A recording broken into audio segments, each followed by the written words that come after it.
बच्चों, ये lesson number 1 की वीडियो नंबर 31। इसमें हम पढ़ेंगे दो विपरीत आवेश वाली प्लेटों के, यानी दो विपरीत आवेश वाली प्लेट है हमारे पास, या हम इन्हें चालक भी कह सकते हैं। दो विपरीत आवेश वाली चालक छड़, ठीक। दो विपरीत आवेश वाली चालक छड़ के, एक तो बीच में विद्युत क्षेत्र की तीव्रता कितनी होगी, ठीक, बीच में विद्युत क्षेत्र की तीव्रता, और दूसरी विपरीत आवेश वाली प्लेटों के बाहर विद्युत क्षेत्र की तीव्रता कितनी होगी। यानी यहाँ हमें दो डेरिवेशन करना है। एक, सबसे पहले तो हमें लेनी है विपरीत आवेश वाली प्लेट। क्वेश्चन को आंसर बनाइए। उसने कहा दो विपरीत आवेश वाली प्लेट, तो सबसे पहले हम दो प्लेट बनाएंगे। एक प्लेट हो गई ये और दूसरी प्लेट हो गई ये। उन्होंने कहा कि ये विपरीत आवेश वाली है, यानी एक प्लेट पर है प्लस आवेश और दूसरी पर है माइनस आवेश। एक प्लेट पर प्लस और दूसरी पर माइनस आवेश, ये ठीक। ये विपरीत आवेश वाली प्लेट है। हमें इनके बाहर और इनके बीच में विद्युत क्षेत्र की तीव्रता ज्ञात करनी है। मान लो यहाँ कोई बिंदु है P, जिस पर हमें विद्युत क्षेत्र की तीव्रता ज्ञात करनी है। तो हम पहला डेरिवेशन कर रहे हैं, दो विपरीत आवेश वाली प्लेटों के या चालक छड़ों के बीच विद्युत क्षेत्र की तीव्रता, ठीक। तो ये पहला डेरिवेशन है। तो भाषा कैसे लिखेंगे इसके, माना दो चालक छड़ जिन पर विपरीत आवेश हैं तथा इनके बीच कोई बिंदु P है,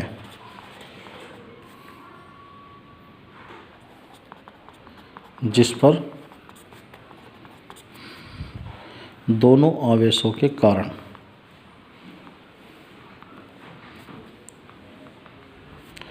विद्युत क्षेत्र की तीव्रता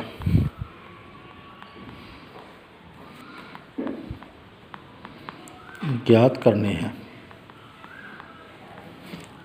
जिस पर दोनों आवेशों के कारण विद्युत क्षेत्र की तीव्रता ज्ञात करनी है।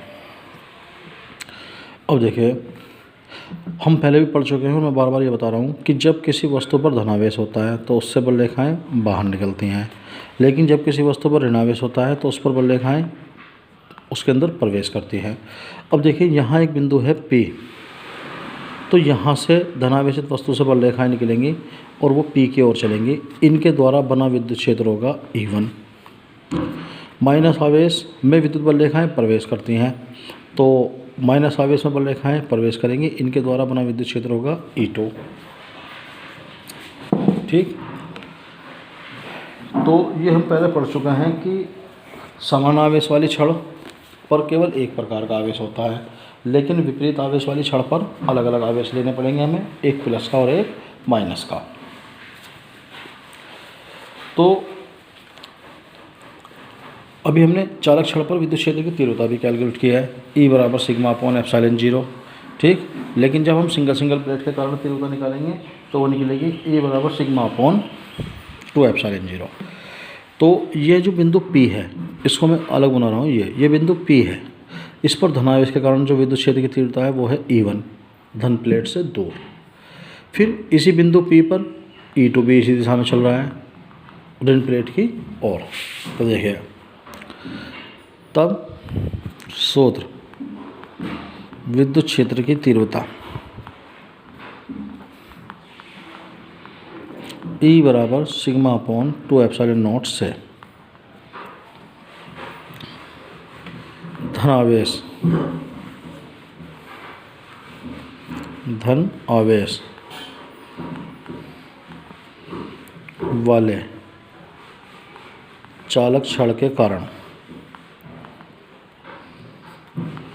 बिंदु P पर तीव्रता वो हो जाएगी E1 बराबर सिग्मा अपॉन 2 एप्सिलॉन नॉट। इसी प्रकार ऋणावेश वाले चालक छड़ के बाहर बिंदु P पर तीव्रता E2 बराबर हो जाएगी सिग्मा अपॉन 2 एप्सिलॉन नॉट। ये है धन प्लेट से दूर, देखिए धन प्लेट से दूर है ये, ठीक, धन प्लेट से दूर। दूसरी ये है ऋण प्लेट की ओर, ये है ऋण प्लेट की ओर, देखिए ये ऋण प्लेट की ओर, ये धन प्लेट से दूर। तो बिंदु P पर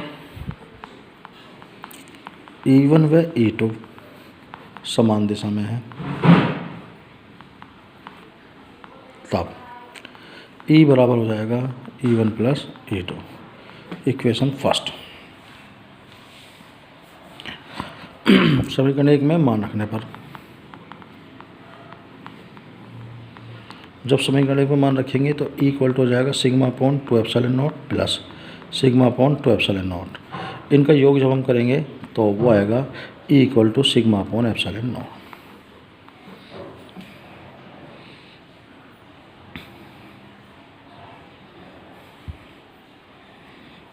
ठीक, और यही इसका सॉल्यूशन है।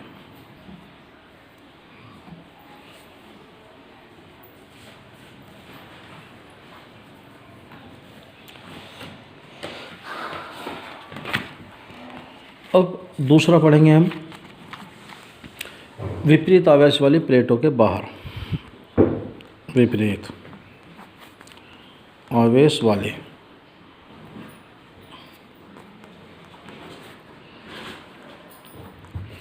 चालक छड़ों के बाहर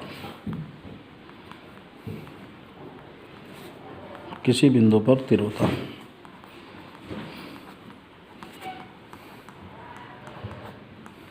ठीक, देखिए वही पहले वाला फिगर है। हमारे पास दो चालक छड़ हैं, इनमें से एक पर प्लस आवेश है, दूसरी पर माइनस आवेश है। ठीक, अब की बार इनके बाहर कोई बिंदु है P, ठीक, इनके बाहर कोई बिंदु P है। तो धनावेशित वस्तु से जो विद्युत बल रेखाएं निकलेंगी वो धनावेश से बाहर निकलेंगे, और जो ऋणावेश चलेंगी ऋणावेश के कारण इसमें प्रवेश करेंगे। ये पहले चालक छड़ है, ये दूसरी चालक छड़ है। अब अगर इसी फिगर को हम इस बिंदु P पर बनाए तो धनावेश से बल रेखाएं बाहर निकल रही हैं, देखिए बाहर की तरफ धनावेश प्लेट से दूर। ऋणावेश वाली चलेंगे ऋणावेश प्लेट की ओर, यानी इसके पास हो गया E2। और E1 का मान जो है वो E2 के इक्वल है, क्योंकि हमने पहले सूत्र में पढ़ा भी क्या कि E1 की वैल्यू भी सिग्मा अपॉन 2 एप्सिलॉन नॉट और E2 की वैल्यू भी सिग्मा अपॉन 2 एप्सिलॉन नॉट। ठीक, और बिंदु P पर, यहाँ बिंदु P पर E1 व E2 विपरीत दिशाओं में है, विपरीत दिशा में है, एक दूसरे के अपोजिट है, विपरीत दिशा में। ठीक, तो जो विपरीत दिशा में है तो E इक्वल टू हो जाएगा E1 माइनस E2, दोनों एक दूसरे के विपरीत दिशा में है। इसे मान लेंगे समीकरण 1। समीकरण 1 में मान रखने पर, जब मान रखेंगे E तो sigma upon 2 epsilon not minus sigma upon 2 epsilon not, दोनों एक दूसरे के बराबर और विपरीत हैं, तो ये कट जाएंगे, तो E की वैल्यू आ जाएगी 0। और यही हमें प्रूव करना है।